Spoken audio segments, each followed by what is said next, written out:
ನಮಸ್ತೆ ಮಕ್ಕಳ, welcome back to my channel. Please like, share and subscribe my channel. ಮಕ್ಕಳ, ಇವತ್ತು ನಾವು 8ನೇ ತರಗತಿ ಕನ್ನಡದಲ್ಲಿ FA1ಗೆ ಸಂಬಂಧಪಟ್ಟಂತಹ ಮಾದರಿ ಪ್ರಶ್ನೆ ಪತ್ರಿಕೆಯನ್ನು ನೋಡ್ತಾ ಹೋಗೋಣ. ನನ್ನ ಮುಂದಿನ ವಿಡಿಯೋದಲ್ಲಿ ಅದರ ಉತ್ತರವನ್ನು ಸಹಿತ ನಾನು ಅಪ್ಲೋಡ್ ಮಾಡ್ತಾ ಇದ್ದೇನೆ, ಅದನ್ನು ಸಹ ನೀವು ರೆಫರ್ ಮಾಡ್ಕೋಬೋದು. ಫಸ್ಟ್ ಹೆಡಿಂಗ್ ನೋಡಿ, ಕೆಳಗಿನ ಪ್ರಶ್ನೆಗಳಿಗೆ ಹೆಚ್ಚು ಸೂಕ್ತವಾದ ಉತ್ತರವನ್ನು ಆರಿಸಿ ಕ್ರಮಾಕ್ಷರದೊಂದಿಗೆ ಬರೆಯಿರಿ. ಇಲ್ಲಿ 2 ಪ್ರಶ್ನೆ ತಲಾ 1 ಅಂಕದಂತೆ ಇರುತ್ತೆ. ಪ್ರಶ್ನೆ 1, ದಿವಾನರನ್ನು ಪದವು ಈ ವಿಭಕ್ತಿಗೆ ಉದಾಹರಣೆಯಾಗಿದೆ. ಆಯ್ಕೆಗಳನ್ನ ನೋಡಿ, ಪ್ರಥಮ, ದ್ವಿತೀಯ, ತೃತೀಯ ಹಾಗೂ ಚತುರ್ಥಿ. ಪ್ರಶ್ನೆ 2, ನದಿ ಪದವು ಈ ವ್ಯಾಕರಣಾಂಶಕ್ಕೆ ಉದಾಹರಣೆಯಾದ ಪದವಿದು.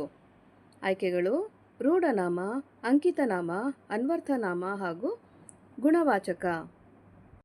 ನೆಕ್ಸ್ಟ್ ಹೆಡಿಂಗ್ ನೋಡಿ, ಮೊದಲೆರಡು ಪದಗಳಿಗಿರುವ ಸಂಬಂಧದಂತೆ ಮೂರನೇ ಪದಕ್ಕೆ ಸರಿಯಾದ 4ನೇ ಪದವನ್ನು ಬರೆಯಿರಿ.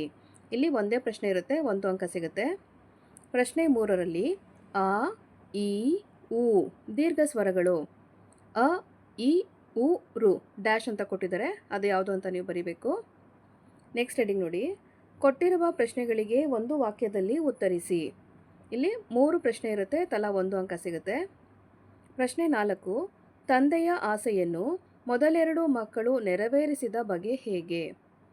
ಪ್ರಶ್ನೆ 5, ನಮ್ಮನ್ನು ಆಳುವವಳು ಯಾರು ಎಂದು ಕವಿ ಹೇಳಿದ್ದಾರೆ.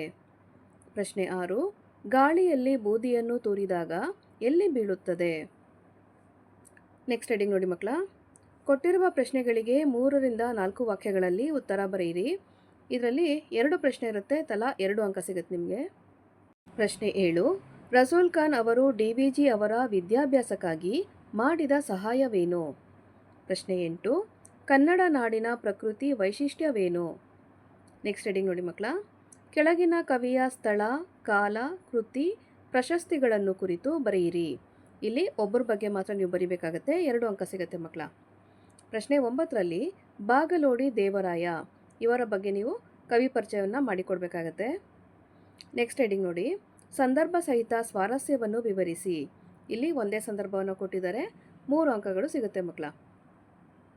ಪ್ರಶ್ನೆ 10, ಬೆಲ್ಲ ಸಕ್ಕರೆಯಾಗು ದೀನ ದುರ್ಬಲರಿಂಗೆ. ನೆಕ್ಸ್ಟ್ ಹೆಡಿಂಗ್ ನೋಡಿ, ಕೊಟ್ಟಿರುವ ಪದ್ಯಭಾಗವನ್ನು ಪೂರ್ಣಗೊಳಿಸಿರಿ. ಇಲ್ಲಿ ಒಂದೇ ಪದ್ಯಭಾಗವನ್ನು ನೀವು ಪೂರ್ಣ ಮಾಡಬೇಕಾಗತ್ತೆ, 2 ಅಂಕ ಸಿಗುತ್ತೆ ಮಕ್ಕಳ.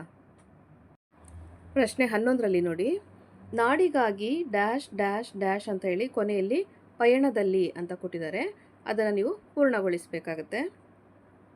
ಪ್ರಶ್ನೆ 12ರಲ್ಲಿ ಕೊಟ್ಟಿರುವ ಗಾದೆಗಳಲ್ಲಿ ಯಾವುದಾದ್ರೂ ಒಂದನ್ನು ವಿಸ್ತರಿಸಿ ಬರೆಯಿರಿ.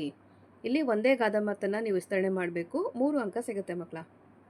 ನೋಡಿ, ಮೊದಲನೇದಾಗಿ ಕೈ ಕೆಸರಾದರೆ ಬಾಯಿ ಮೊಸರು ಅಥವಾ ಬೆಳೆಯುವ ಸಿರಿ ಮೊಳಕೆಯಲ್ಲಿ, 2ರಲ್ಲಿ ಒಂದನ್ನು ನೀವು ಆಯ್ಕೆ ಮಾಡಿ ಸಂಪೂರ್ಣವಾದ ವಿವರಣೆಯನ್ನು ನೀಡಬೇಕಾಗತ್ತೆ.